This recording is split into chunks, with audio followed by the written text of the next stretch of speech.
Hello guys, Prince Zucchini here, and today we are going to do a breakdown of who did the bite of 87, specifically Foxy and Mangle. Ever since the last video I made, which was around a year ago, about the bite of 87, it kind of aged poorly, you could say, but I have some better evidence than last time, and of course with the week before coming out, there's been a bit of a discrepancy of who did the bite of 87 and who the culprit really was. The most likely options now that we have is between Mangle and Foxy. Also, right away, I just want to point out that Toy Chica did not do the bite of 87, and I know for a fact that people still think that she did it because they are in denial.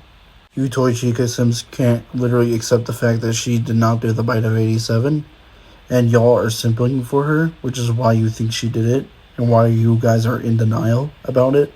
And it simply cannot work with the week before confirming that Foxy being out of order, being tied to the bite of 87, where literally debunks everyone except Mangle and Foxy anyways. For those who are curious, yes, this applies to every other animatronic, which is the withered animatronics and the toys. So the only one staying in the ring is between Foxy and Mangle. But basically what I'm going to do in this video is going over the evidence that is debunkable or not. And this will be incredibly unbiased. And I'll get this out of the way, I like Foxy more than Mangle. So if you don't like my answer, that's your problem, not mine. And also don't be calling me a Mangle fanboy because that's not who I am. And it's especially not easy when Mangle just happens to have more things pointing towards her than Foxy. Also important to know that this entire video is just speculation, so do not take my word for it. And you don't even have to agree, as this is just my take on who did the bite of 87, and I'll try my very best not to be having a biased opinion. Important to note, if I don't mention any evidence, that just means that I agree to said evidence, and thus will quite literally not talk about it because there is no point in doing so, unless it's absolutely necessary to the video. Okay, so the most notable argument that withered Foxy was the bite of 87 is that Ralph specifically, in the italic quote, Foxy never bitten any kids. And this led many people to believe that he'd just been an adult.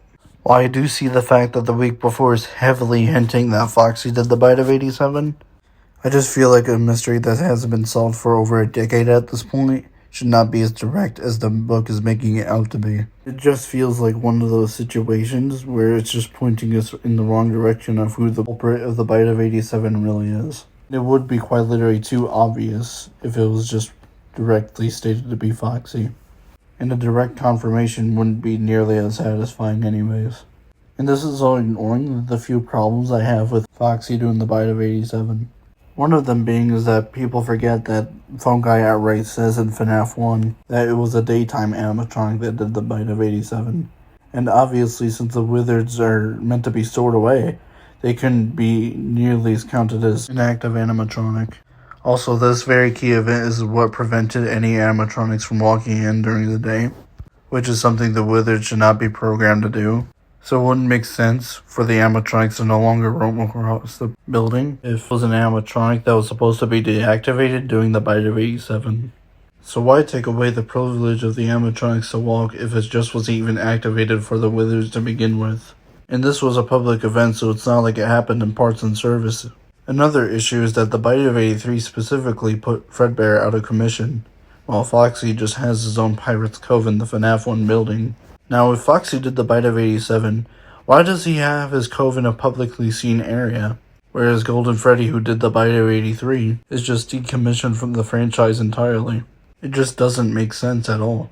I mean, sure, Foxy was put out of order, but why reuse him in the first place if he's not going to be active at all? And why was he put in the same room as Golden Freddy was stored in if he was decommissioned for the bite of 87, just as much as Golden Freddy was decommissioned for the bite of 83?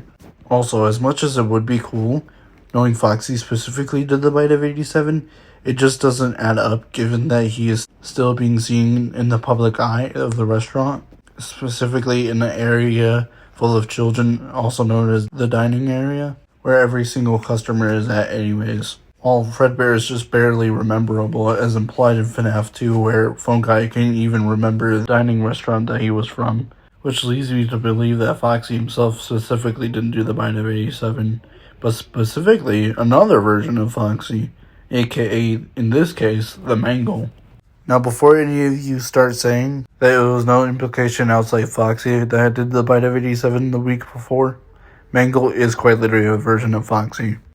And Phone Guy outright calls Mangle Foxy in FNAF 2 anyways, and he likely considers them the same character even though they are different animatronics. So Mangle doing the bite of 87 just makes a whole lot more sense. And there is a problem with that too. Why was Foxy put out of order if Mangle was the one who did the bite of 87? Maybe it's because that the staff were at first hesitant to rebuild Foxy because of the bite of 87, and re-adding him to the 1988 relocation, which is FNAF 1 by the way, would damage their reputation due to an incident that revolved around a previous Foxy, aka, in this case, the Mangle, which is why he's put out of order because he was never really finished, because of what another version of Foxy did. And especially when you think about it like that, it makes a whole lot more sense that if Mangle did it, because there's just not as much plot holes, and she doesn't really appear since anyways other than FNAF 3, where she's just a phantom. And also, just because Ralph said that Foxy did the bite of 87 doesn't mean that he was talking about the same Foxy from FNAF 1. Just that a version of Foxy that he considers to be the same character. Again, I get that the week before was heavily pointing towards Foxy doing the bite of 87, but an answer like that for a theory that's been here for like almost a decade and have been that direct. As the point of a theory such as popular as this one is that we're supposed to find clues by clues and not direct clues.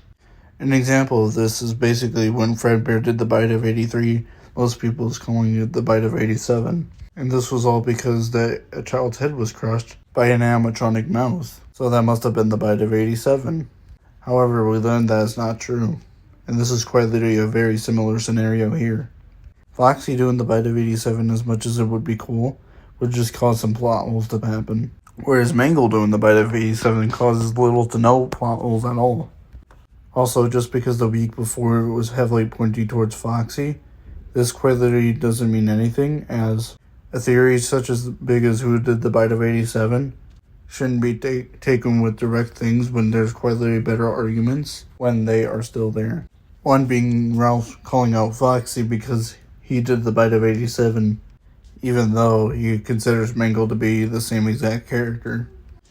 Also, here's the only thing I'm debunking in this video other than Toy Chica being a culprit, is that people will say Mangle didn't do the bite of 87 because she couldn't move during the day, but this is just an utterly false argument. And that's because Mangle is quite literally implied to be just as active as the other toy animatronics are during the day. Nowhere did it say that Mangle's endoskeleton was outright damaged, just that she had her suit damaged itself. So, saying she can't be active during the day, just because she's a part of the taken apart, put back together attraction is not really a good argument. Also, this argument quite literally falls under Nirvana fallacy, because you're comparing a realistic solution to an event that quite literally happens in the story. So you can argue all you want that Mangle was quite literally broken. That doesn't really take away the possibility that she did the bite of 87 anyways. Also, by that logic, you're in a way saying that the shattered glam rock animatronics cannot move, specifically shattered Monty, because he himself is in a worse position than Mangle ever was. And mind you, none of these animatronics are quite literally possessed. Meanwhile, Mangle is. Keep coping, Toy Chica simps.